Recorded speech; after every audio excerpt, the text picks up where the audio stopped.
Welcome to the Saturday Slam and Jam presented by Amazon Prime. On today's show, we're doing mid-season Slammies. Eric Nehm joins to talk about the saddest team in basketball, the Milwaukee Bucks. And then we will finish with some trivia. But before we get to all that, Alex, tell me, what happened in the NBA this week? Andrew, the top story this week was the Oklahoma City Thunder finally beating some good teams, those frauds. First, fourth time was the charm, as the Thunder finally looked normal against the Spurs, getting their best win of the season, beating San Antonio 119-98. SGA had 34-5-5 in the game with 4 blocks, including a blocked lob intended for Wemby in the critical third quarter. After beating the Spurs, the Thunder got their second best win of the season, a similarly dominant 111-91 win over the Rockets in Houston. It appears OKC has finally weathered their midseason slump and are now on a league-leading 5-game winning streak. The only other team to have won 8 of their last 10, the Los Angeles Clippers, of course, who have now won 11 of their last 13.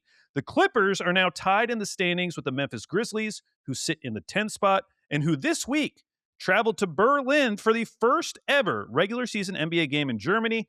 The German crowd got a pretty good game, as this one was close throughout, featured one of the dunks of the year. With the game tied at 107, only 2.5 minutes left, Anthony Black took a pass in transition, dunked over 4 of the 5 Grizzlies who were on the court at the time, and I promise that's not hyperbole. 4 Grizzlies jumped with Anthony Black. None of them were successful. Now, I know what you're thinking. I'm sure it was a cool dunk, but what was its dunk score? Was it actually very good? Well, the NBA scored this dunk a 55.4. I have to be the only person regularly going to the dunk score page. I was going to say, I don't even know if that doesn't sound good. Andrew, I figured it out. That makes it the 969th best dunk of the season. Andrew, I'm beginning to think this dunk score isn't as reliable of a metric as I once thought. Wow, that's crazy. Yeah. Now, one metric that is definitely reliable is single game plus minus. Most NBA stat nerds like myself agree it's the first and last stat you should look at when analyzing this beautiful game. Yep. And so it was exciting this week when we got a plus minus record in a game between the Hornets and Jazz that ended 150-95 in favor of Charlotte. Utah wing Cody Williams recorded a minus 60, which is the worst plus minus in NBA history, a record that was previously shared by Scoot Henderson and Jeremiah Robinson Earl. Now, in case you were wondering, like I was, the best plus minus single game in NBA history, do you know it, Andrew? It was recorded by Luke Mbah-a-Moute, who put up a plus 57 in a 30-point win when he played for the Houston Rockets. Now, as rough as it's been for the Jazz lately, a lot of it is by design. When they let Lauri Markkanen play, they've actually been pretty good. Did you know that in the last 16 games that Markkanen has played, the Jazz are 9-7? Overall, they are 14-19 when Markkanen plays and 0-8 when he sits. Now, speaking of sitting, that's what NBA referee Bill Kennedy will be doing a lot after he pulled his hamstring while running down the court during a Sixers Magic game, leaving the game in a wheelchair. Kennedy is out indefinitely, leaving a massive void for fans of entertaining replay reviews. Can Zach Zarba step up and show us some more personality? What about Pat Frayer? No, could it definitely be not Pat Frayer? No. Frayer was an official in the Celtics-Pacers game this week, a game that ended in a 98-96 Pacers win after Pascal Siakam hit the go-ahead bucket with 6.8 seconds left. After the game, however, Celtics coach Joe Mazzulla turned the focus to what happened just before Siakam's game winner. In response to all 6 questions asked of him in the postgame press conference, Mazzulla said, quote, "illegal screen." The last 2-minute report would agree with Mazzulla, confirming that Siakam had set an illegal screen, but doesn't matter. The win was the 3rd in a row for the Pacers, their first 3-game winning streak of this season. Finally, let's talk about the Timberwolves, who have been on a nice run lately and got a big win over the Spurs this week. In the game, the Wolves were down by 19 in the middle of the third quarter, but came all the way back, finally pulling ahead with 16.8 seconds left on an Anthony Edwards runner. After this recent stretch of good play, the Wolves are solidly in 4th in the West, only a game back of the Spurs in 2nd. Since December 1st, the Wolves are 15-6, which is tied for the best record in the league with Oklahoma City. Per Cleaning the Glass, they are one of 5 teams with a top 10 offense and defense, joining OKC, Houston, Detroit, and San Antonio. And those were the top stories this week. What a week, Al. And this week marks kind of the halfway point of the NBA season. With that, what are we going to do? Andrew, it's time for the Mid-Season Slammy Awards. The Mid-Season Slammies, our own award show. We kind of do it at random, but this year it kind of worked out. We're doing it at mid-season, and we're going to do it end of season. Okay, we finally got our act together. There we go. So we've come up with 10 awards, and we're each going to give our nominees for these awards, starting with the I Wasn't Familiar with Your Game award. This award goes to a player, GM, coach who we've changed our opinion about the most compared to how we felt about them coming into the season. So, Andrew, who gets your I Wasn't Familiar with Your Game award? It's got to be Keontae George for me, who is 23-4 and almost 8 assists a game, shooting 45, 36, 90. Last season, 16-4-5, 39% from the field, 34% from three. Yeah. He's had just crazy improvement. He felt like he was heading toward being one of those backup guards that kind of floats around. And it's like, well, we'll give him a try. We'll give him a try. That's mostly playing on like bad to middling teams. But he's been actually pretty like part of like the competitiveness of the Jazz, who aren't a great team, obviously, but there are nights where they will overperform. And a lot of times Keontae George is part of that. And I tried to find like a number that said that. I couldn't really find it. He and Markkanen together are a minus 1.3. Is that good? No. But is it better than their -3 from last year? Yes. So improvement. I just didn't think that Keontae was even like a part of their core moving forward. And I think he's got a good chance of being that now. So yeah, I'll give it to Keontae. That's a good one. For me, I was thinking about the Suns. I considered Colin Gillespie, who honestly just like wasn't thinking about it all coming in the season. Yeah. Thought about Jordan Ott, their head coach. But I'm going to go with the entire Suns team because this was a team that we barely considered for surprise team. And they have become the runaway favorites. They're currently 6 games ahead of the pace needed to be this year's surprise team. I think they need to win 42 games. They're 6 games ahead of that pace. Yeah. Seemingly overnight, they became the gritty, hard-nosed team that Matt Ishbia wanted. And it's really changed the way I think about them because on the one hand, I still don't see a super high ceiling for this team as currently constructed, especially in the West, without something really lucky happening. But on the other hand, their floor is so much higher than I thought it would be. Like, even in a best-case scenario, I was thinking of them as a team fighting for a play-in spot. But honestly, all I was really thinking about was the potential value of their future first. And don't get me wrong, I'd still love to have some future unprotected Suns picks. That's still a good deal. But I'm way less confident that those picks, especially the nearer-term ones, are going to matter quite as much. And because of the floor they've established this season, it feels like there's so much less pressure on them. Like, they already have something to build on, and maybe they'll luck into something over these next couple seasons. So they are my I Wasn't Familiar with Your Game award. Which brings us to the opposite, Andrew. This is a first. I thought I was familiar with your game award. You think you know a guy. This award goes to the player, GM, coach who has disappointed you the most compared to how you felt about them coming in the season. And for this, I am going with Jared McCain. Now, he didn't get to play a lot his rookie season, but he was awesome in the games he did play. As a reminder, he had a 10-game stretch at the beginning of his rookie season. His first time being in the NBA, he averaged 23 points per game, shooting 39% on over 9 three-pointers per game. I mean, there was a time when you could go on StatHead and come up with some crazy queries about Jared McCain, lumping him in with some amazing players. I was genuinely excited to watch him this season, and it's just been a bummer so far. He had the meniscus surgery. He tore a ligament in his thumb, and currently he's basically out of the Sixers rotation. He's getting like 5 to 10 minutes per game during this most recent stretch. And at this point, like, you kind of just have to remind yourself, he's only 21. Both of those injuries are significant, and maybe this season is just a write-off. If it is a write-off, it's not the biggest deal in the world because he's only 21, and hopefully he can eventually come back and be 100%. But it's been rough so far. Like, you keep waiting for it to see those flashes of what we saw last year, and it just hasn't really happened over a consistent enough period yet, which is a bummer because he was pretty awesome as a rookie. Yeah. Yeah, he also is, like, limited in his, like, size and, abilities to affect the game in other ways, so it, like, has to be this, like, microwave scoring for Yeah. him, which has not been there. Uh, my guy, Al, Evan Mobley, the winner of the Defensive Player of the Year last year. He's now a plus 5,000 to win the award Mm. via our friends at BetMGM, with players like Derek White and literally both the Thompson twins ahead of him. Last year, Evan was Defensive Player of the Year. He was an All-Star. He was All-NBA second team, All-Defense first team, and he was 10th in MVP voting. Will he get one of those this year? No. No. So this is year 5, age 24 season. It felt like he was emerging as like one of like the best bigs in the NBA.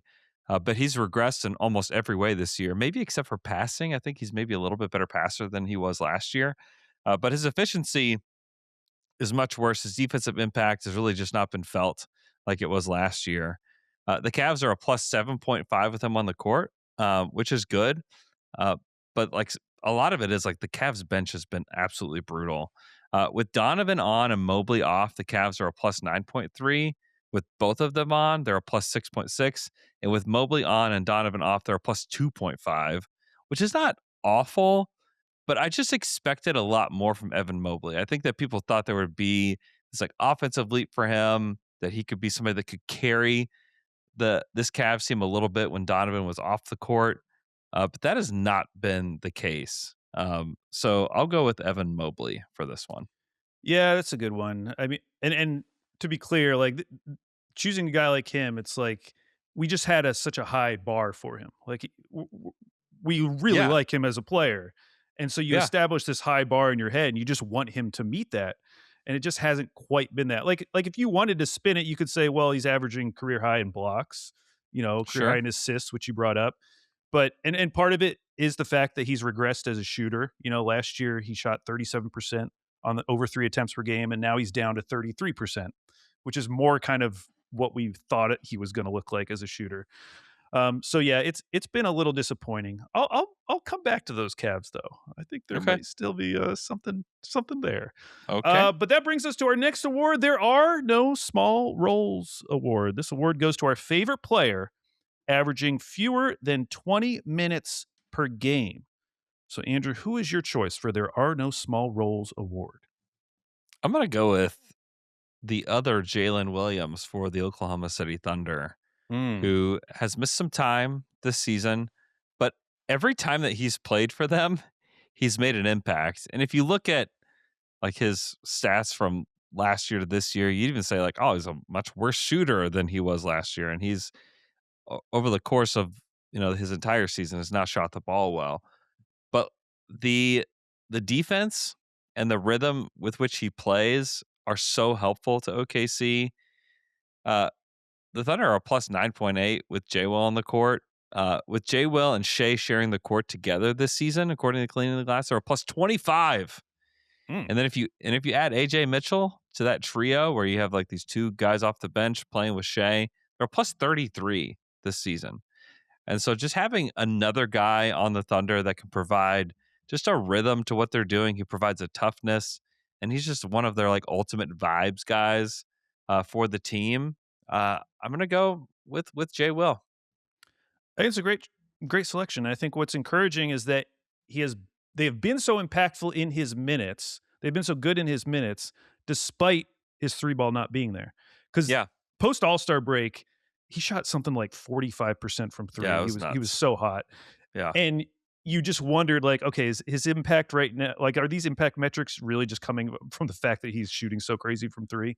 right. So the fact that that has continued while he's still trying to find his shot again, that's been really encouraging because you figure that like the shot will come back eventually. So yeah, that's been great. My selection is Dennis Jenkins. He's Yeah, second year, two-way player for Detroit. I love Giannis because his playing time, it hasn't been super consistent, but when anyone is out in their backcourt, he is ready to go. I Hmm. didn't even really know who he was until that early season stretch when Cade was out. He averaged 22, 4, and 8 over 4 games. He's been getting some more run over this recent stretch as well. He put up 25 in a close win over Cleveland. He had 15 assists in a win over Chicago. Now, he is on a two-way. He's played around 30 games, which means he only has 20 games left of eligibility in the regular season and wouldn't be available in the playoffs, which might not matter unless there are injuries. But also complicating things is that the Pistons just guaranteed the contract of 15th man Isaac Jones, meaning that Detroit doesn't have a roster spot right now to convert Jenkins to a standard deal. That could change by the deadline, and I hope it Hmm. does because even if he ends up being just like a break glass in case of emergency guard for them when one of the other guards is injured, I think that's a really valuable player to have. Like when you can count on your 15th man to be an impact player when needed, that is a huge luxury. And Yeah. so, Danish Jenkins, my pick for that award. Andrew, that brings us to our next award, our favorite stat award. This award goes to our favorite stat from the first half of the season. And for me, has to do with Charlotte. So, one of my favorite things when you're rooting for a bad team is finding lineup combinations of young players that seem to be working. It just gives you some hope that, okay, maybe we have Sure. something here. Maybe there's something here. And this season, it's the Charlotte Hornets young core. This is a 15-win team, 15 and 26. But when their main young guys have been on the court together, LaMelo, Con Knipple, Brandon Miller, they have a plus 10.8 net rating. Now, it's only 260 minutes, but that's real hope. And then you go over to cleaning the glass, you sort by win differential. So the difference between actual wins and expected wins based on their overall point differential. No team has a bigger gap between actual and expected than Charlotte. They're a 15-win team, but they are playing like a 20-win team, which would put them right around 500. This team may be closer to relevance than their record would suggest, and they're still in great lottery position and will have a second first in this upcoming draft as well. Andrew, I'm calling it now. Charlotte Hornets, early favorite for next year's surprise team. Ooh, I like that. Unless I they like that a screw us lot. and put their over under like 37 and a half. I could imagine a scenario where that might happen, but please don't. Put it a little bit lower. Okay, Andrew, what's your favorite stat? Oh, man. Listen, this 20-point streak that Shea's on is crazy. Like it's insane what he's doing. And it's there's if you're watching Thunder games, there's almost a game within the game happening where it's like Shea's got to get to 20 points. And credit to the Houston Rockets. They kind of made that a little bit more dicey than it's been really all season. But as of Friday, he has 112 consecutive 20-point games, which he is really close to Wilt's 126. So I don't know. I just think his consistency is ridiculous. And if you're tuning into a Thunder game, it's always on Thunder fans' minds. Like, is he going to get to 20? And sometimes he does in the first half. Sometimes he goes into the second half with like 5 points. And you're like, I don't know that he's going to do it. And then he just blows up in the third quarter. I mean, he's one of the most special scorers in the game. And the fact that he's been able to have this crazy streak that, I mean, no one really knew about this streak before. So it's not like anybody's really been chasing this. Like, oh my gosh, someone's finally doing it. But the fact that you can put yourself in the conversation with anything Wilt did statistically back then is unthinkable. And whenever you even just think about the consistent scores that we have seen through time before Shea, you would have thought that there would have been somebody else like Kevin Durant, LeBron James, Allen Iverson. Like none of those guys did anything approaching this. And to me, it just like highlights even more so like how special Shea is as a player. So I'll give that one. That's my last homer pick, by the way. That's my last one. Yeah, it's one of those streaks that it just takes so long to even get in the conversation. Like you need a Yeah. year and a half of play just to be able to start talking about it Yeah. as being close to Wilt. And yeah, the consistency and also durability, because that's usually how these streaks end. In fact, I'm Yeah. pretty sure the Wilt streak he has one of the other streaks in the top 5, and it's because of Yes. like one game where he had to Yeah. exit early or He something. would have had a streak that was probably unbeatable Yeah. if not for this one game. And so But that it's happens. Like there's always those games where like a guy will pull a hammy in the first 9 minutes or yeah, something will happen and they'll have to yeah, go out, and that counts for these kind of streaks. yeah. Just give Shea a ton of credit for getting this far. I mean 112 consecutive 20-point games in this NBA when teams are, I mean, just go watch 5 possessions of what the Rockets were doing to him in that game. And you would have thought like, oh, like there's no way he's getting it tonight, but he always finds a way. And I'm still kind of shocked that KD has never that KD what Yeah, isn't if up here. anybody, I mean, KD is one of the most special scorers in the history of the game, period. Yeah. Our next award's a new one I came up with. It's the Say Something Nice Award. Now, this award goes to a player that maybe we've never really been a big fan of, but we have to admit they're having a pretty great season. So, Andrew, who is getting your Say Something Nice Award? I have to admit, Julius Randle is having a really nice season for the Minnesota Timberwolves. I found this stat that was pretty mind blowing. With Randle on and Ant off the court, the Wolves are a plus 21.5 this season in his minutes. He's really thriving as like this hub, which he's always kind of been that. He was really great in New York whenever he played that way, and he's just a guy who's like archetype I've never really liked and never really enjoyed watching him play. And then we've seen him in the playoffs like time and time again not meet the moment, but I have to admit he's having an amazing season so far. And the dude has, I was looking him up on Basketball Reference, he has so many nicknames. He has an outrageous amount of nicknames. Here are his nicknames: Beyblade, Orange Julius, Don Julio, Big Jew, Julius, Julia. Oh no, wait, King Julius. Julius is his name. Black Panther, the Sergeant, and Goosebumps. Goosebumps. Is anybody calling him Goosebumps out there? Please let me know if anybody is regularly like, man, you know who's had a good game tonight? Goosebumps. What do you know the origin of that? I have no idea what the origin is, but I might just start calling him Goosebumps. Huh. Man, Goosebumps. Did you hear Goosebumps had 20 and 15 last night? Did you hear Goosebumps is playing really good with Ant on the bench? Goosebumps. I don't know. I don't know what the from? origin. I don't know, but it's on Basketball Reference, so it's legit. It's legit. So, if anybody knows, let us know in the YouTube comments. Go to watch this on YouTube and let us know in the YouTube comments if you know why they call Julius Randle Goosebumps. Yeah, that'd be really helpful. So for my Say Something Nice award, I want to first off by saying I love Anthony Edwards. He's one of my favorite players to watch, but I'm also choosing a Timberwolf. Hey, we're choosing to say nice things. Yeah, that's right. We're just choosing because mine's Rudy Gobert. Okay. Not the biggest Gobert fan, not my favorite basketball player to watch, but he's been so good this season. When he is on the court for the Wolves, Minnesota's opponents score 15 fewer points per 100 possessions than when he's off the court. That on-off swing is the biggest defensive on-off swing in the league among players that have played at least 500 minutes. Wow. Looking at his rim defense, last year opponents shot 53.7% against him within 6 feet. That's good. This year, it's 50.6%. Yeah, among guys who are defending 5+ shots within 6 feet per game, that's the second lowest mark behind only Chet, who's at 49.3%. Rudy has been dominant defensively for Minnesota. And while that may seem obvious, like, duh, it's Rudy Gobert, I looked it up. His odds for Defensive Player of the Year, which are currently plus 300, second best, they were plus 12,500 in the preseason.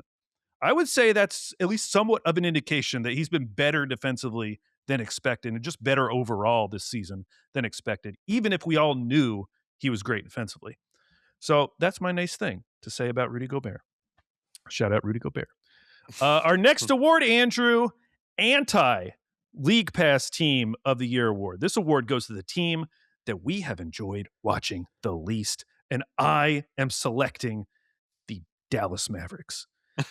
Now, admittedly, a lot of this may be a hangover from watching them early in the season when they were truly unwatchable. Yeah. It has gotten better from how it looked at the beginning of the season, and there have been some awesome Cooper Flag games. I remember watching one of his first big games against Milwaukee early in the season where he was incredible down the stretch. He's great.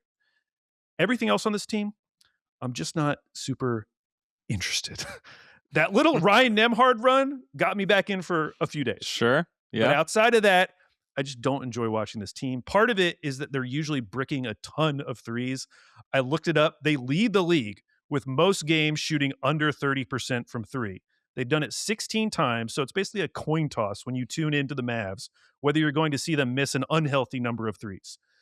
I'm still in on the future because Cooper really is special, but I need more youth, okay, to get excited to watch this team. Yeah. Or hey, bring back Kyrie. When's Kyrie coming back? That would help a lot. He would Yeah. instantly make them a lot more watchable. But for right now, they are my anti-league pass team. Yeah, if I'm the Mavs, I'm not bringing it back. Sorry to say, there just ain't no way I'm bringing it back. There's no way. My team is, and I won't spend a ton of time on them because it's the Milwaukee Bucks, and we're going to talk to Eric Nehm a lot about them. But watching them this past week, they have Giannis. That's about it. Everything else is. I mean, I don't know. I don't know. That It's a there's bummer too because one other Ryan piece I would Rollins really has want. been so good, and he was terrible this week. This He was really awful. It was like they knew we were going to do this award when we spun the wheel, and they were like, "Oh, we'll show you, We'll show you. You will Yeah, not want to watch us when you're done with It's brutal. Yeah. There's and like Ryan Rollins is a fun player, but he's not like Cooper Flag where it's like, oh, like there's like a future like potential All NBA guy. Like that's amazing. I mean, outside of Giannis, there's nothing. There's just nothing. Next award, I Never Stop Believing in You award. Now, this award is going to go to a player who has been underwhelming in the first half of the season, but who we still believe in. So who have you not stopped believing in, Andrew? We, We. you know, I understand some of the hate that Paolo's gotten this season. Like I get that he has taken a step back, but this is a guy that has been a absolute gamer in the playoffs.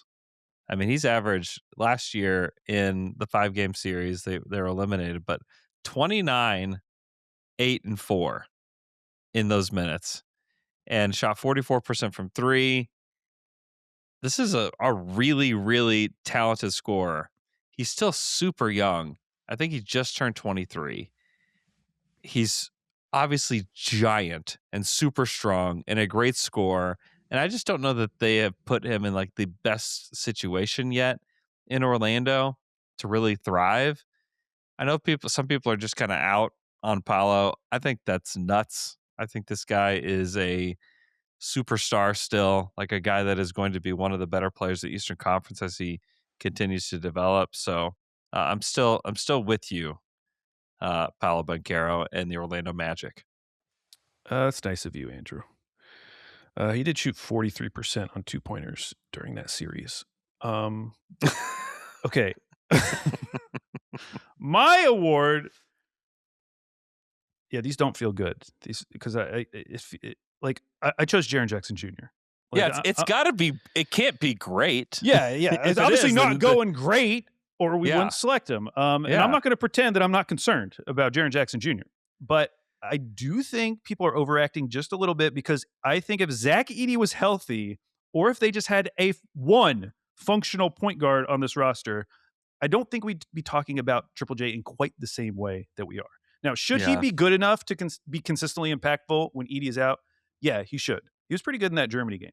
But he and Edey together was the plan, and it's a good plan. It's been a good plan. They are a plus 12 when they've been on the court together the last 2 seasons. That's over 1,000 minutes together. They've been good. I just think he needs a certain type of player next to him, and that player does not exist when Zach Edey is out, which unfortunately is going to be for at least another 6 weeks. We got that update this week, which is a huge bummer. But if they don't trade Triple J, I'm confident that when Edey does get back, Triple J will suddenly become a much better player, and we'll be talking about him differently. And if they do trade him, and it was a team that makes sense for his skill set, I think his value would become obvious again. But I get right now whether it's the fouls or the rebounding, like all these things that we've talked about Triple J over the years. I get it.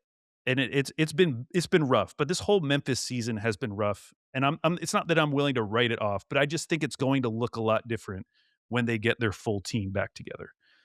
Yeah. So I'm willing to give them the benefit of the doubt for a little bit longer. Which brings us to kind of the team version of this. Why can't you just be normal award?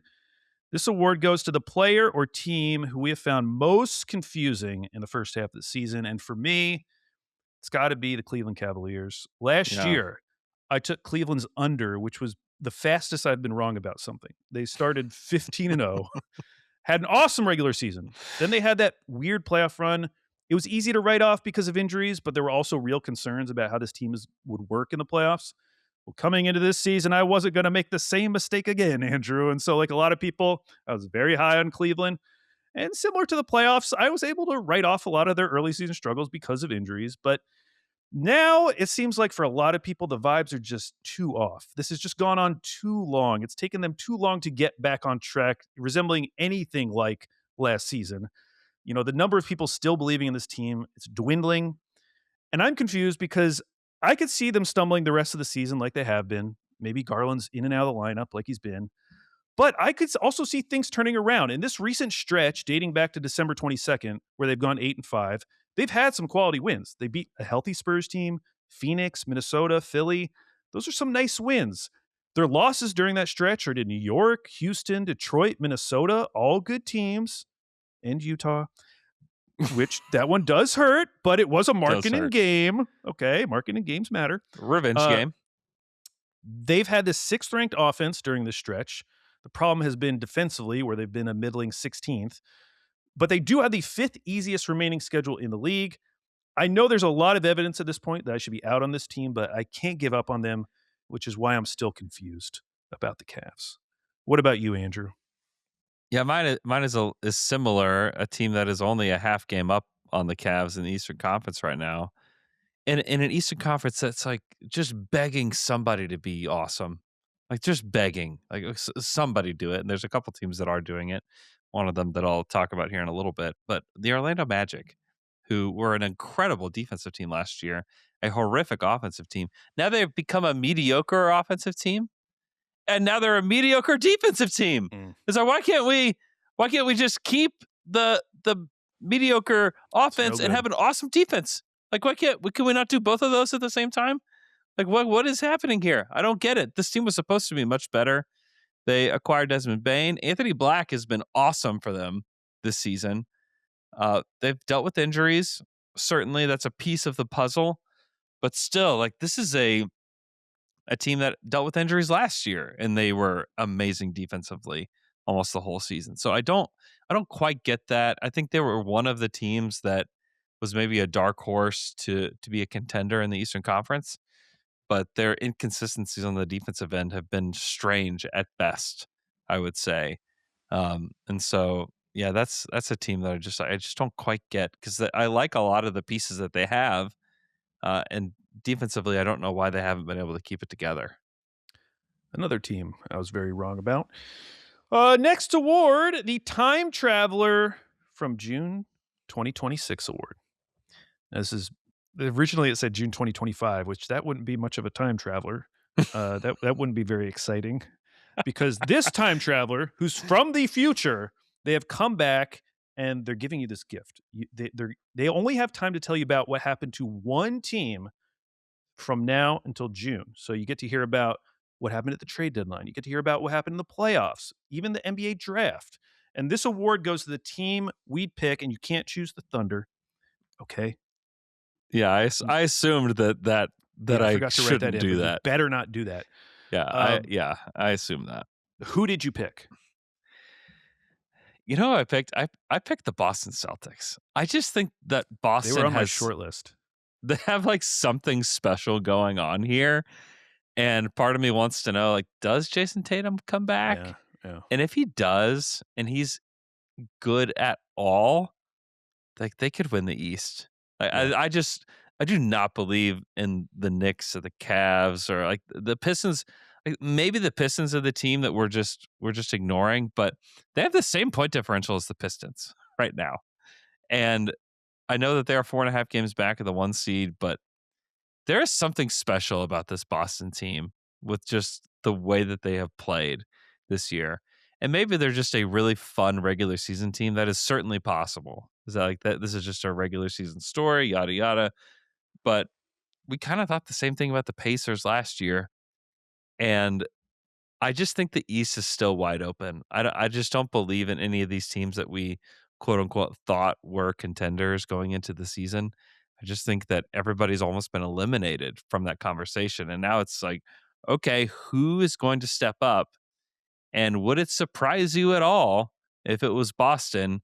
To me, it would not be surprising to see the Celtics actually get through to the NBA Finals, just because the East is so weird. It's so weird. It's not even that it's that bad, but it's mediocre and it's weird this season. And so I do think that Boston has a chance to be kind of special this year. They were on my short list. Uh, Probably made my final three, Andrew, for this time traveler award. But I decided to go with the Atlanta Hawks because I thought they were a nice balance of kind of everything. Like, first, you Yeah. get some trade rumors. Like, will they make a big trade for some reason? Will they do Ugh, that in season? please And if they don't. do, how much better would it make them? Because then there's still the potential for them to be in the playoffs. But then beyond that, you have that Pelicans pick, and they jump up in the probably the worst year to jump up like that Hmm. in the draft. But this time, like if they jump up or honestly stay where the Pelicans pick is, that is franchise changing. That's a franchise changing moment for the Atlanta Yeah. Hawks.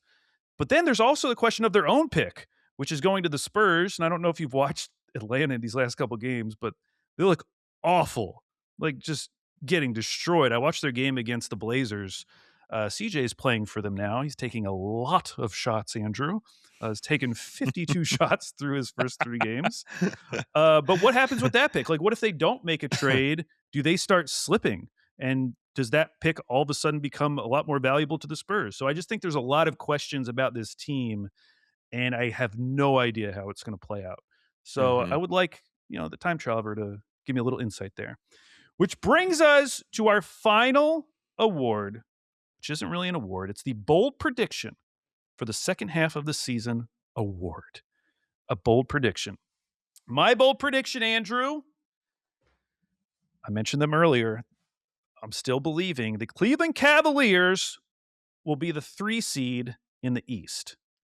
So that means they Okay. have to jump one of the Knicks or Boston in addition to the other teams in the East. Like, they have to jump one of the Knicks or Boston to get to that 3 seed.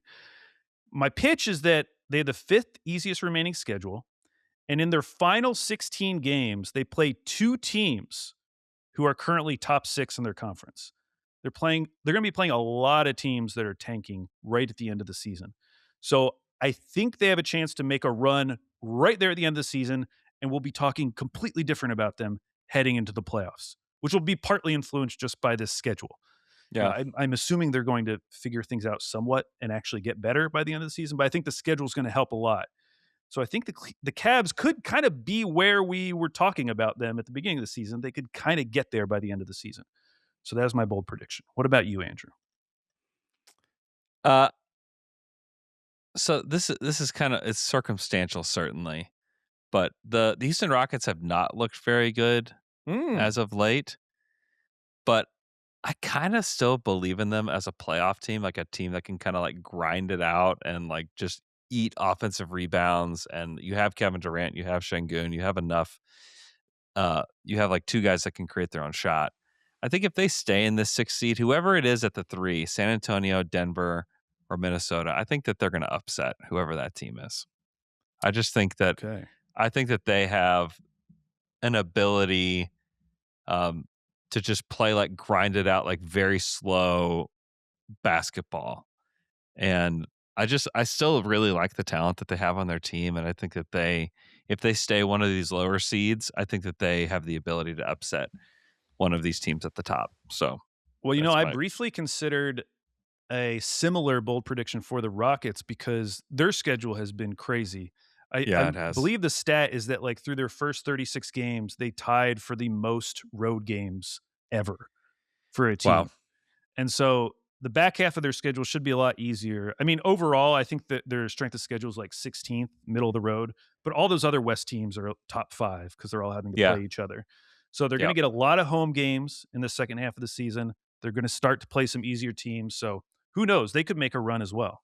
They have the second best net rating, and I know a lot of that is colored by like Denver has had crazy injuries, Yeah. but Yeah. Denver's like still been winning games along here, and they've won more games than the Houston Rockets have. But I still kind of believe in that net rating number for Houston. I mean, they're plus 6.5. They're one of 4 teams that have like that. If you're above a plus 6, then that's kind of like a contender number. And so it's like Houston, Detroit, Boston, which is why I mentioned them earlier, and then OKC are the only teams that are plus 6 right now, which the Nuggets, I think you get Jokic back for enough time. I think they'll be one of those teams as well.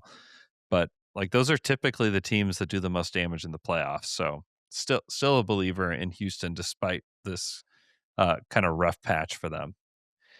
All right, Al. That was the mid-season Slammies. From something that is really awesome in the Slammies to something that's really terrible in the Milwaukee Bucks. We're going to talk about them with Eric Nehm right after this quick break. All right, Andrew, it's time for the Wheel of Fandom, the weekly segment where we spin a wheel, it lands on a team, and we become fans of that team for the next week. Last week, the wheel landed on the Milwaukee Bucks, and the week started off pretty good with a win over the Lakers. But then the week took a turn. First, a close loss to Denver. No big deal, kinda. Then a 33-point loss to the Wolves without Ant or Gobert in the lineup, during which the Bucks got booed and the Bucks fans got booed back by Giannis. And finally, an 18-point loss to the Spurs, a game that was a 33-point game at the beginning of the fourth. Per Cleaning the Glass, the 17 and 24 Bucks had the 22nd ranked offense and 23rd ranked defense, which loyal listeners will know that means they are in the land of the lost. Andrew, if the Bucks are our favorite team, who is our guest? It's my guy Eric Nehm from The Athletic. Eric, thanks for joining us during this basketball season. Happy to do so. Over the years, we've had a lot of fun on this show. I'm hopeful that today can be a fun reprieve from whatever it is that I am currently doing. Right. So the Wolves and Spurs losses were particularly rough. What's like the mood around the team compared to like other rough patches that you've seen with this Buck squad? Yeah, I think it's among the worst it's been. This is so often over the last couple of years. There's injuries, there is people that are out, there is, just trying to figure things out. But there's ultimately the idea that at the peak of their powers, the Milwaukee Bucks can still be a title contender. And I think this year, you went into the season kind of knowing that you were down your second best player. Like, I understand that they waived and stretched Damian Lillard to get the cap space to sign Miles Turner. But Miles Turner is a Brook Lopez replacement. He's not a Damian Yep. Lillard replacement. Like, that Yep. is still a gaping hole that the Bucks are trying to figure out how to fill. And they did it with 2 young guards, and I think both of those young guards, Kevin Porter Jr. and Ryan Rollins, have showed promise at different parts of the season. Ryan Rollins, the first 20 games while Kevin Porter Jr. was out, was great. Kevin Porter Jr.'s, first 10 games back, he was playing really well. But now that they've tried to put it all together for the last 10 games since Giannis has been back from his injuries, it just doesn't look good. So that like championship equity, or that belief that if things got right, you could find your way into a spot where you play through it and whatever, you're the 4 seed or the 5 seed, and you still can do those things because you have that high level talent that other teams don't have. And right now, the Bucks can't say that. You just look at their roster, and that is not what they have.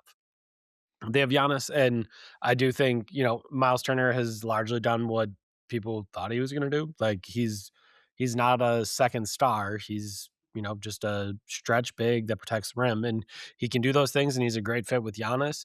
But he's not going to be, a 20-point per game scorer. That's just like kind of not who he is, or even what you'd want him to be on, a successful team. So it's just made for, I think, what's a really difficult season. And then on top of that, uh, despite the Bucks kind of never entertaining the idea, uh, there are Giannis trade rumors every day, every hour, every tweet, every, I don't know what you call a blue sky post, whatever, at all times. There that just kind of hovers around, and it doesn't really matter if Giannis goes one on one with Sam Amick and tells him like, "Hey, I will never request a trade." Like Right. that existed, and it was good for 2 days. It Hmm. was good from the time that, they, uh, lost to the Golden State Warriors, but he said it.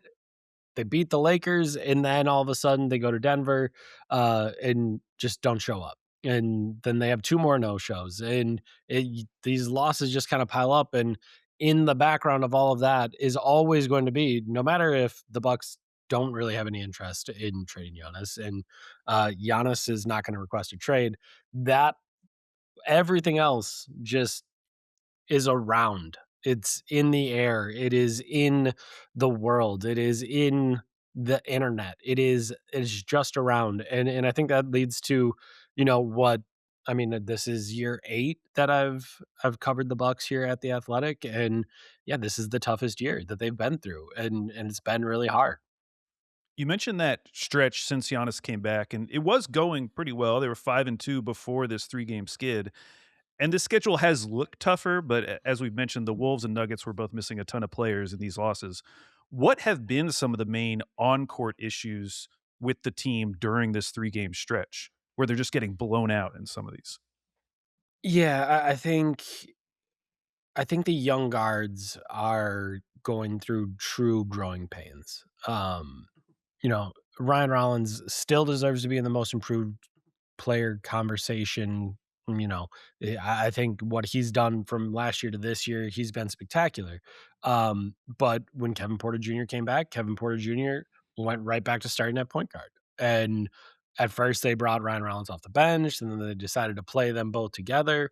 And in an ideal world, the Milwaukee Bucks are going to have those 3 guys, Giannis Antetokounmpo, Kevin Porter Jr., and Ryan Rollins, be their 3 best scorers, 3 most efficient playmakers, kind of do all those things. But as you can tell, 2 of those guys are point guards. That's going to lead to a difficult decision for Doc Rivers of, okay, well, we have these 2 point guards. Do I bring one of them off the bench? And if I bring one of them off the bench, how am I going to get them enough minutes? Because I think there's an argument to be made that those are the Bucks' 3 best players. So how do I get the Bucks' 3 best players on the floor at point guard with the ball in their hands when, oh, by the way, you have the best player in the world, or one of them, Yeah. depending if you're from Oklahoma City or Denver or anywhere else, and you want to argue about it, You've that's got a fine. top 3 guy. Yeah. You have one of the 3 best players in the world, and that guy needs the ball. And all of this was built on that guy will have the ball and be the playmaker.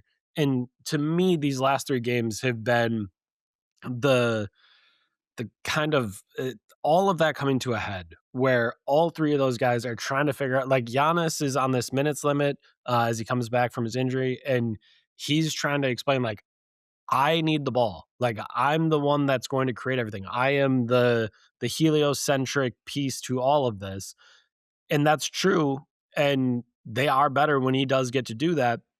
But then you have a guy in Ryan Rollins that was very good with the ball in his hands next to Giannis to start the season. You have a guy, Kevin Porter Jr., who's shown stretches this year and last year where he was very good with the guy with the ball in his hands next to Giannis. Like, there's just not enough ball to go around with those 3 right now, and I think it's led to some really ugly basketball. This is easily the worst 4-game stretch of Ryan Rollins' season. This is one of the worst stretches of Kevin Porter Jr.'s kind of year with the Bucks, including last year when he was a major rotation piece as well. Like, those 2 are struggling, And that's led to some really ugly basketball where they're not scoring enough. And I mean, this team is just not going to be a good defensive team. That's just not in the cards for them. The only wing that they had on the roster, Torian Prince, had a neck strain that turned into neck surgery. That's going to keep him out indefinitely. So they just don't have the size on the perimeter to be good defensively.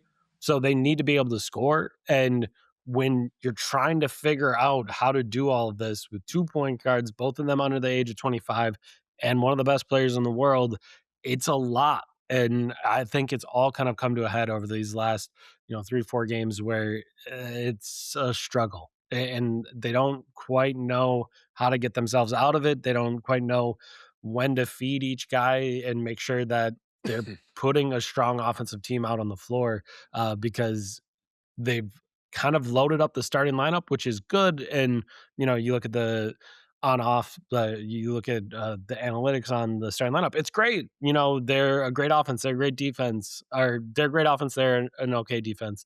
But the numbers are good. But as soon as you go to the bench, they just fall off the face of the earth. Their numbers are terrible. And Giannis has complained over the last 3 games, like, why is it that when I come back in the game, either the lead I built is gone or we were even with this team and now I'm down 15 and I got to make a comeback. Like, why is it every time that I come back in the game that happens? And that's just a lot of pressure to put on the bench unit. That's Yeah. obviously, frankly, undermanned and trying to figure things out. And then it's a lot of pressure to put on Giannis and the starters to always kind of come back and make their way through that. So I think overall you just see a lack of depth on this Bucks roster. And you see them trying to figure out this triumvirate of those 3 guys trying to figure out the playmaking, and you just get to a spot where they've played really bad basketball for the last 3 games.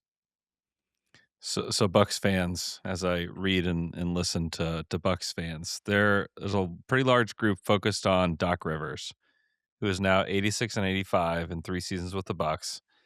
Given the limited options that this team has, is there any chance that they would let him go in season?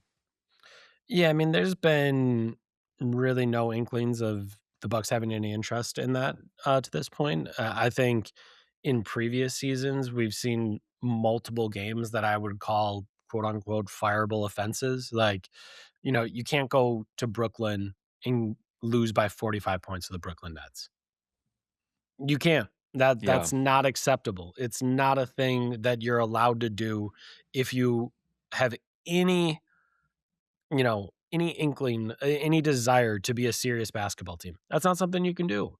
You can't lose to the Washington Wizards, and you can't lose to the Washington Wizards twice yeah, at both times with Giannis. Those things can't happen. Like you just kind of pile up all these losses that they've had. There's been so many bad ones where, I think I would say, like, yeah, that's the type of performance that will get a coach fired, and we've seen no suggestions of that thus far. Um, Obviously, this can change in an instant. This could change.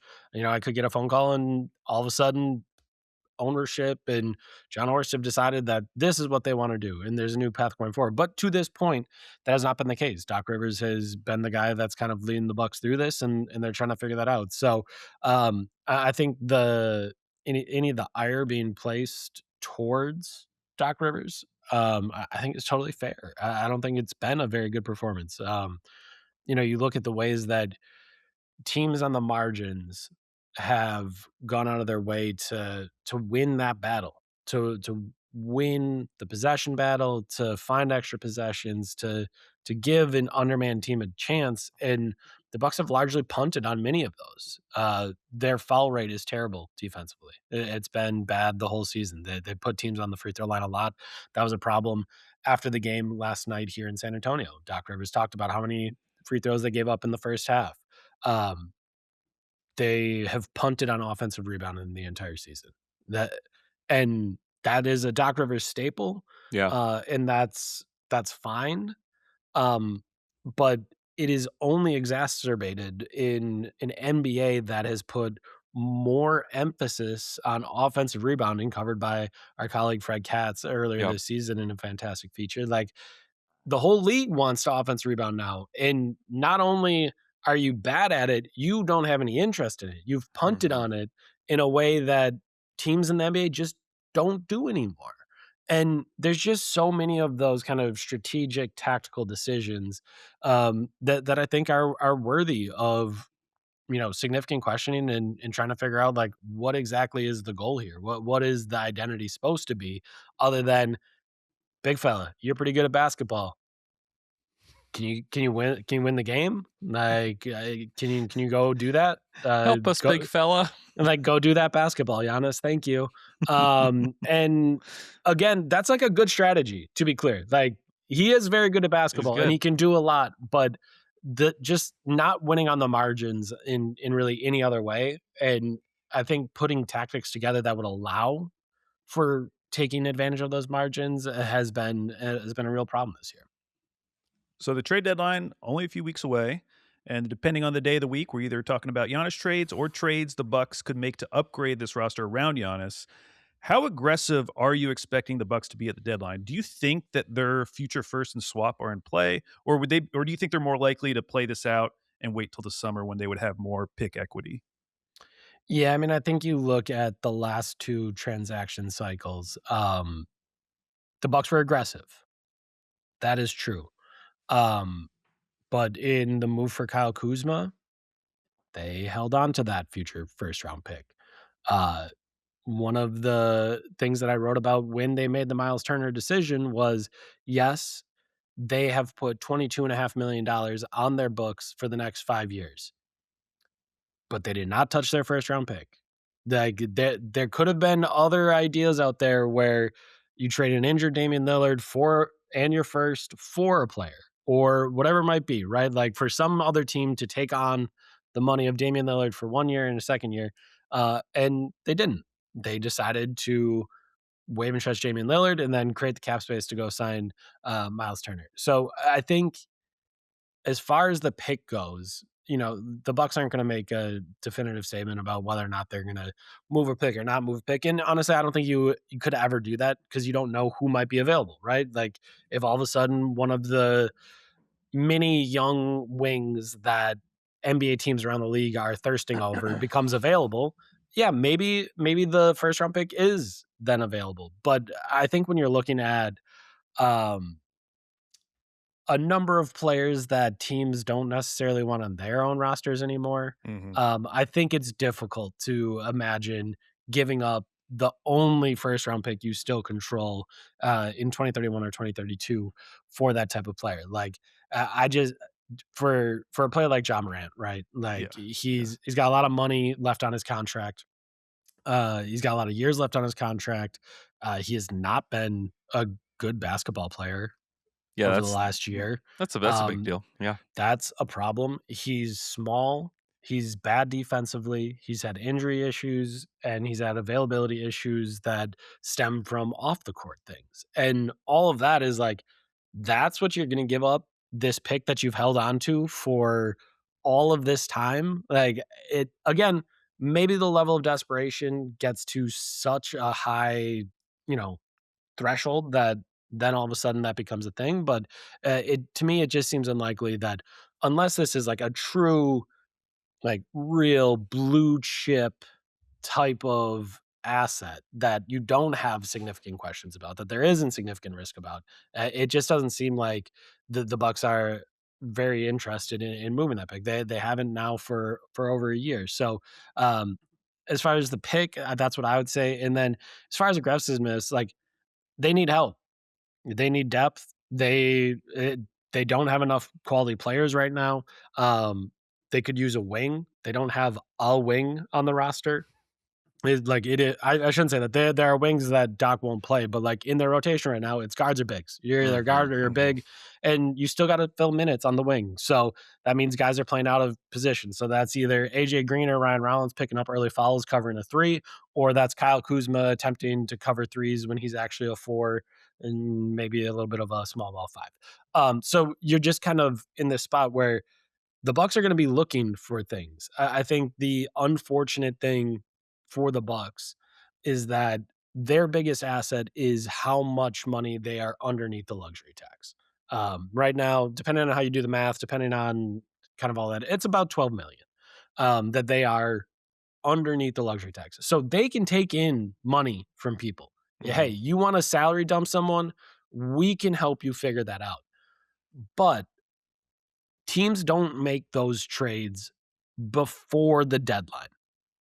And what I mean by that is for the next 3 weeks, whatever whatever delusions any team has, they can hold on to them, right? They can say like, "No, we are going for the 4 seed.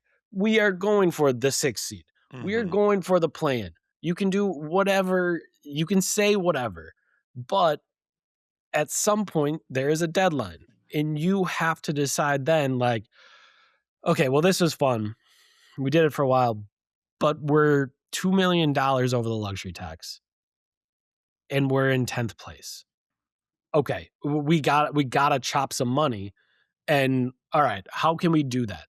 And that's where the Bucks can come in and make a move. And we've seen teams make moves like that. But I think overwhelmingly teams don't make those moves early. Like those moves to dump salary, they don't make them early. They hold out and try to get as much value out of the player that they're holding on to, or hold on to the delusion of being a playoff team or whatever it might be for as long as possible. And then you get to the deadline and it's like, okay, we see the reality, we got to get rid of this guy or that guy or this money, or we got to move this money in this way. And those are the moves that I think the Bucks can make. I just think it's unfortunate for a team that is in as desperate need of help as the Milwaukee Bucks are, that the market in which they have the most assets, the most value, um, the most leverage isn't something that typically you can use until you get right up against the deadline. Yeah. And I think that's where, despite everyone kind of knowing that the Bucks are aggressive and John Horst wants to make a move, and there are, so many teams out there that are trying to dump things and do things and whatever else, like, when you don't want to give up the only first round pick you have left and you want to take on people's dead money, like that's a situation where you probably got to wait it out. I have one more question for you, Eric. This is all sounds terrible, by the way. Okay. Sure. Um, but I do wonder what you think the odds are of Giannis signing another extension with the Bucks are. Because like he's going to be offered super duper max. We'll give you everything. Like, what are the odds that he actually signs another extension with the Bucks? Every time he has been presented with one, he's signed it. Yeah, I don't that's know. it's kind of why I'm asking you. And like, I and like, and you can only kind of go off of what Giannis says, but then you have to counteract it with what his agent says, which he does not have any control over. Um, and then you got to figure out, what the truth in the middle is there. But like I do think when you kind of go through all of this and, you know throughout the year, as I've kind of told people, like, hey, the Bucks don't have any interest in moving Giannis. Like they're going to be aggressive to keep building this and keep trying to get stuff. I think one of the things that kind of has to sit in the back of everyone's mind is like, I don't think anyone thought this was going to be an easy year yeah, to get through. Like, that much was clear. Like, as soon as you waived and stretched Damian Lillard, yeah, uh, this was gonna be a year where you had to try to overachieve, and you had to, try to find some of those things that we talked about earlier on the margins, and they didn't do a good job of that, and Giannis missed 14 of the team's first 41 games. That's hard. Like, if the team is built around this guy and he missed, I don't 14 of 41 is what? 33%, somewhere around there, 35%. I'm not great at math, but I think that's about right. He missed 35% of games. It's gonna be hard for you to kinda get to those spots that you wanted to, for you to overachieve. Like, that is not what's happened yet. There's another 41 games that I think the Bucks can kind of hope that he stays healthy for. They're able to figure some things out. Maybe they're able to make a move. And if you can get to that offseason without touching that future pick, what then occurs is you get to draft night and you have 3 first round picks that you can move. You hmm have your 2026 pick this year, and because the Atlanta Hawks fleeced the New Orleans Pelicans, uh, you're also in a pretty good spot there because no matter how low your pick goes, it's probably not gonna be the pick that the New Orleans Pelicans wanna swap with Yeah. because it's going to be, like, the Pelicans pick is going to be worse, so that's gonna be the one that the Atlanta Hawks take. So, I mean, this thing can go as far down as wherever the Pelicans are, right? So not only could this be a first round pick in this year's draft, but it most likely is gonna be a top it might not be a lottery pick because the Bucks are going to try to push and get where they need to go, but this is going to be a top 20 pick in what most people consider to be a loaded draft. Then you're going to have 2 future picks down the line that you can use. Kyle Kuzma will then be in the final year of his contract, so that's 20 million of Kyle Kuzma that you can move in a trade. And you can include Bobby Portis in there. And because you are so low in salary, you can aggregate and add 125% of the salary that you send out. So you can get to some interesting numbers, some interesting players, and you have the picks to do so. So I think one of the things that I will always say with the Bucks and with John Horst, is if you think he is all in, there is a couple poker chips in his pocket. A couple of them had fallen on the ground. Somebody bankrolled him at the last second. Whatever it is, he has found more things to play more hands with, and Yeah. he is going to keep finding them until the end of time. And again, I don't know if Giannis will sign the extension when it's put in front of him on October 1st. He's signed every extension he's had the chance to sign thus far with the Milwaukee Bucks. Maybe not for the full extent, like, the full years, but he has signed an extension every time one's been put in front of him. And if, and again, it's a big if because I think you can see uh, the sleep in my eyes, and I think you can see my general disposition. It's pretty rough right now, and there's Yep. 41 more games to get through. So I can't say for sure that the Milwaukee Bucks can get through all of this.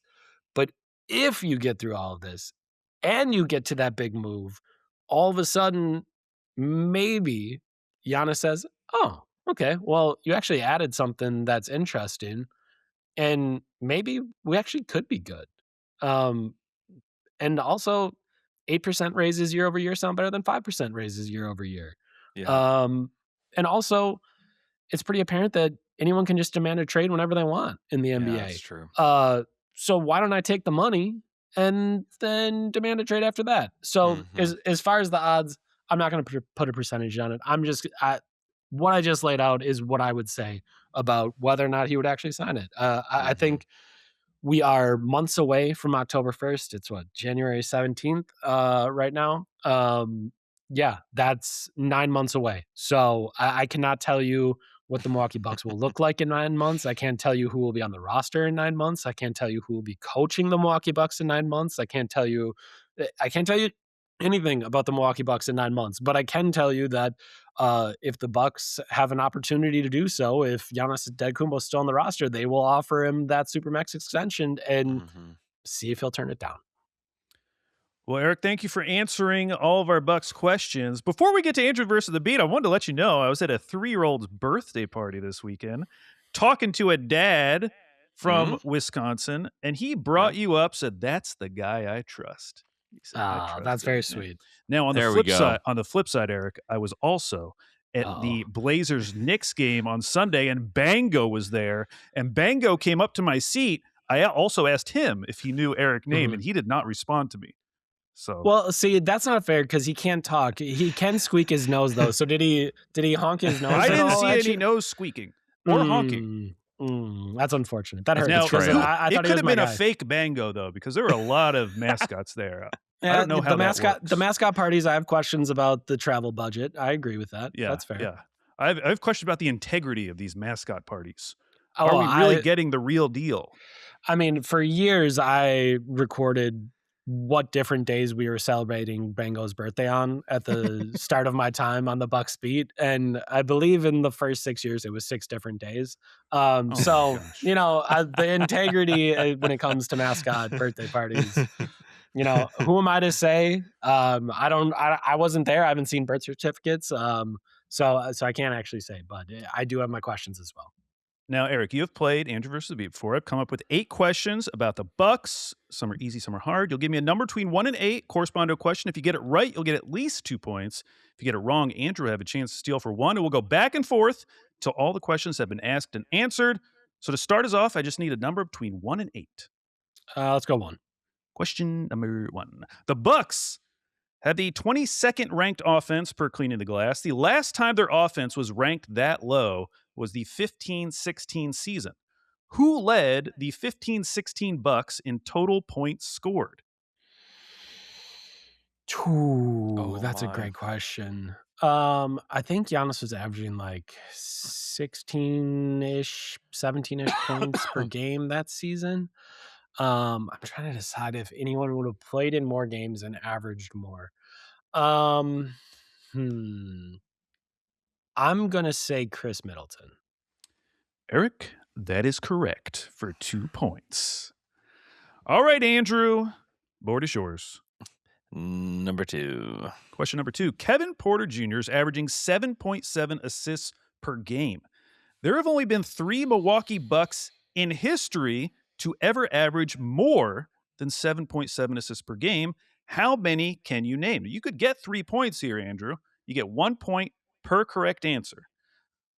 So there's only 3 other Bucks who have averaged more than 7.7 assists per game in a season. Yikes. Well, there's one guy that feels like maybe he should have done it, but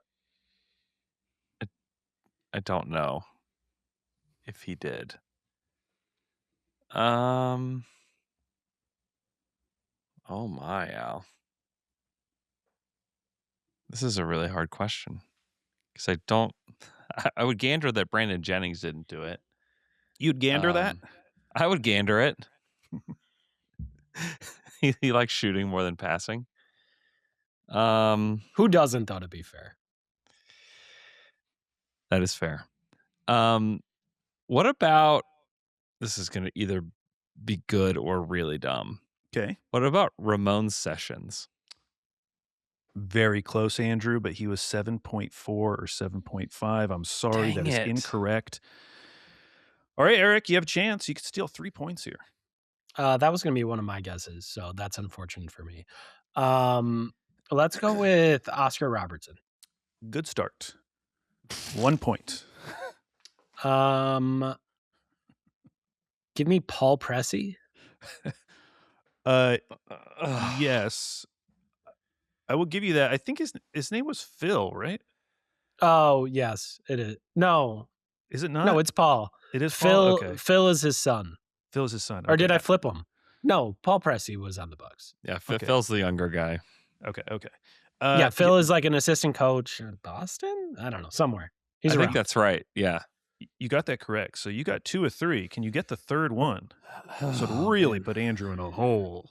Man, Ramon was going to be my guess for the third one.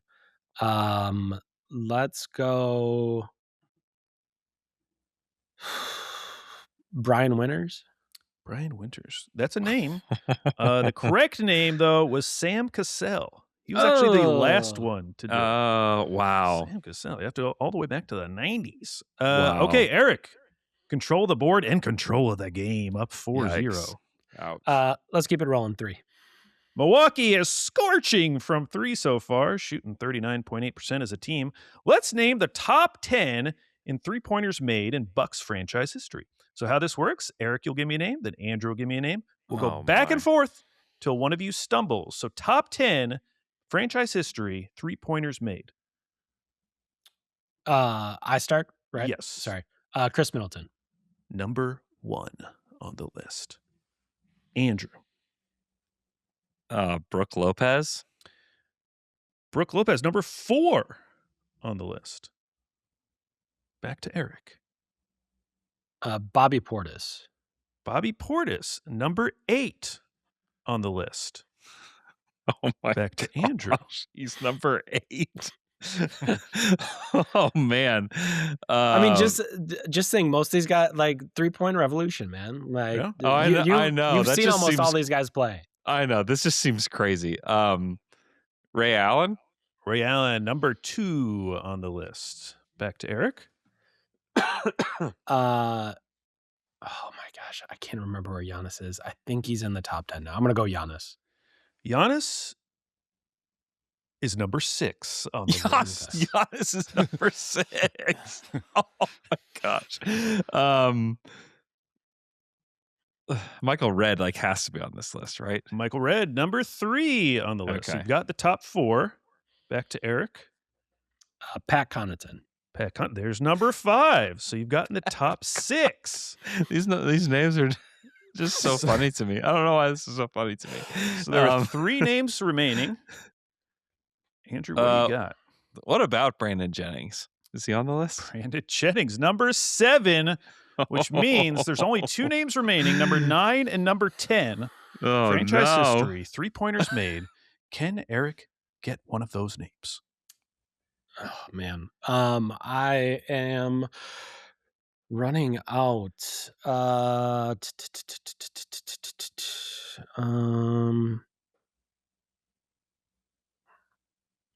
to think of guys that have been around long enough to get on this list.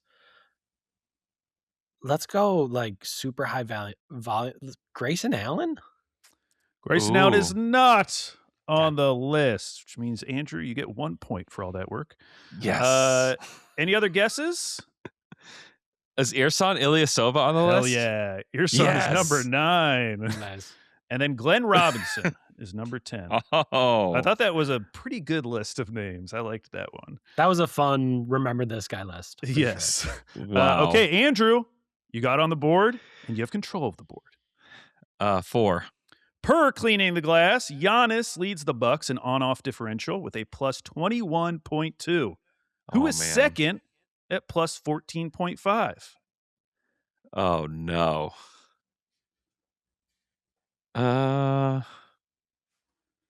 Number 2 in on-off. Probably have to be somebody that plays a lot with Giannis. It's a good guess. It's probably It's what probably it not the opposite of that. It simply can't be the opposite of that. I'll give you one that it isn't. Jericho Sims has barely played with Giannis, so it's not Jericho Sims. Can't be Jericho Sims. I was not going to guess Jericho Sims. Oh, okay. What about AJ Green? It is AJ Green for 2 points. We now have a game on our hands. Eric, you're up 4-3. 4 questions remain. Shooting is important. 5. Question number 5. How many Bucks have had a 30-point game this season? You don't have to tell me who. Just give me a number. How many Bucks have had a 30-point game this season? Whew.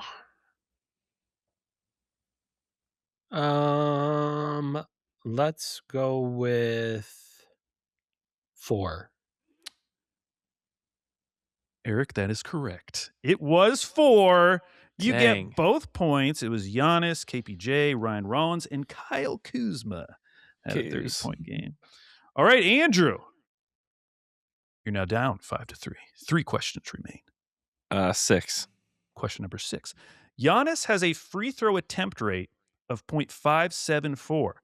Who was the last Milwaukee Buck other than Giannis to have a free throw attempt rate that high over a full season? Oh, my.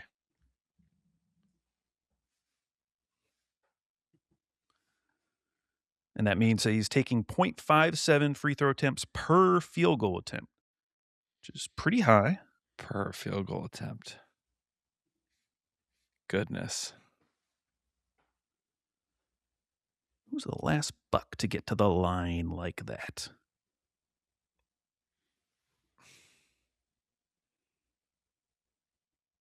Kareem? I don't know. Kareem Abdul-Jabbar. He was good. He was good for sure. That is not the correct answer. Eric, do you have any guesses? Corey Maggette. It was Corey Maggette. Is that right? Oh my gosh. Nice pull. Whoa. It's undeniably maybe his greatest skill. Like the outlier rate of which Corey Maggette got to the free throw line in that era of basketball is outrageous. It's true.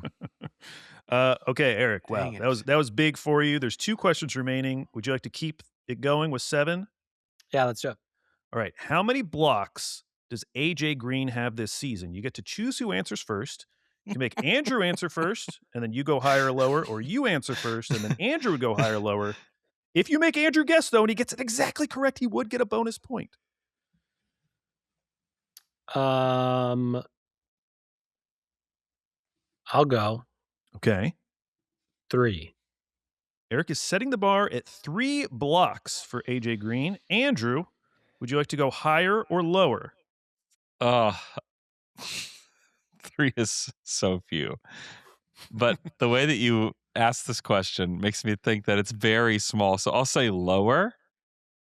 The correct answer was 3. Exactly correct. Wow. Eric gets his own 2 points plus a bonus point, bringing him to 10 points. Wow. A dominant performance. Now, Andrew, you can't win. No, I can't. You can still lose some pride if you get this wrong. It can get worse. It could get worse. Which of the following is not a Basketball Reference official nickname for one of the Milwaukee Bucks players? You nailed this Okay. last week. Let's see if you can get it this week.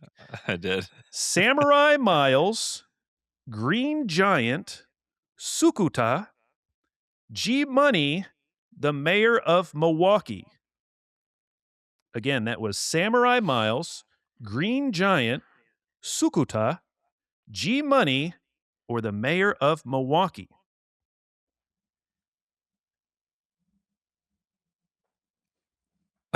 Okay. There's one in there. I don't know if I can repeat it if you paid me. You talking about Sukuta? Yeah, Sukuta. I don't know.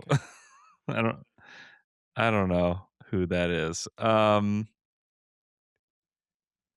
Sukuta. Why am I stuck on Sukuta? This just seems like a name that you couldn't make up. If you did, it was just like I'm just making up. I don't know what that is. The mayor of Milwaukee. Oh, Andrew. No, that is, of course, the nickname of Bobby Portis. Eric, Oh, duh. you have Dang any it. guesses? You I'm can gonna say pile it Green on. Giant. Green Giant is correct. I made that one up. It kind of fits, though. I thought Yeah, it was it pretty does. convincing. It Andrew, was. Sukuta is the Japanese word for scooter, which is KPJ's nickname. I don't know why he has a Japanese version of his nickname as well, but he does. He has both. He's both Scooter and Sukuta. So there you go. Wow. So that means, Eric, you won 11-3. Congratulations. That's got to feel good after this week of Bucks basketball. I needed it. If I'm being honest, I needed it, and I thank you guys for giving me it. I'm gonna believe that Andrew's such a good friend to me that he just tanked the game so that I could have it, and I appreciate that. That's why we're such good friends. Anytime. I'll stick with that narrative as well. Go read Eric at The Athletic. Thanks so much for coming on the show. Of course. Thanks for having me. All right, Andrew. That was Bucks week. A sad week. Give me an uplifting week, Wheel. Come on. Yeah. That was too depressing. We're going to spin the wheel. It's going to land on a team. We'll become fans of that team for the next week. Would love to get a team who's got some trade rumors going with the deadline coming up. Yeah. Let's see. This week's Wheel of Fandom team will be the Chicago Bulls. Now, didn't I just see a report that they were considering blowing it up or something? Blowing what up? Blowing it up further? What didn't I just read that? I hope you did. I don't know. I don't know. Okay. The All Bulls. right. Some Bulls basketball. Josh Giddey. Right. All right. Josh Giddey's not even healthy. I know he's not. We're watching Trey Jones. A lot of Trey Jones. Let's see. They got some big matchups this week. Let's see what we got. Okay. Friday at Brooklyn. Sunday. Ooh, yeah. Sunday, Brooklyn at home. No. Tuesday, Clippers at home. Thursday at Minnesota. Okay. All All right. right. Oh man, It's if we had gotten them at the end of January, they play the Miami Heat 3 games in a row between What? January 29th and February 1st. Wait, why? I don't know, That's 3 in a crazy. row. That's crazy. That would have been something. Wow. Leave us a 5-star review on Apple Podcasts, and we'll read it on the show, just like this one from I Love Ball 1637. This is the best basketball podcast there ever was and ever will be. Andrew has so much basketball knowledge. Thank you. If I'm being honest, Spurs are probably not winning the chip, but they are making the playoffs. I agree with that statement. I think that's true. Next one comes from PX. Legit question. Is one of you on ASAP Weekly Rocket League podcast? Not me. No, but I've played Rocket League since the beginning. Beta, I have the golden nugget on my antenna. So I do love Rocket League, one of my favorite games of all time, but I'm not on a Rocket League podcast. Wow. This one comes from Koser's Rafting. Hey guys, it's been rough out here for the Bucks, but can't wait for trivia. I think he meant to say love Eric Nehm, but he wrote live Eric Nehm, Okay, which well, that's positive too. which is much funnier. Live Eric Nehm. Also, don't forget about whitewater rafting at coasters.com and use the code SLAMANJAM to save. What? Shout out to Coasters Rafting.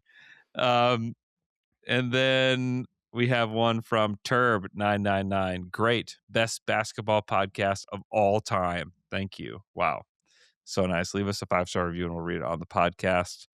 And if I don't get your review, just screenshot it to me and send it to me, because there was one that I missed last week. And I think maybe I just read it. I don't know, because somebody reached out to me. So appreciate you guys listening to the show. Hope everybody's doing well.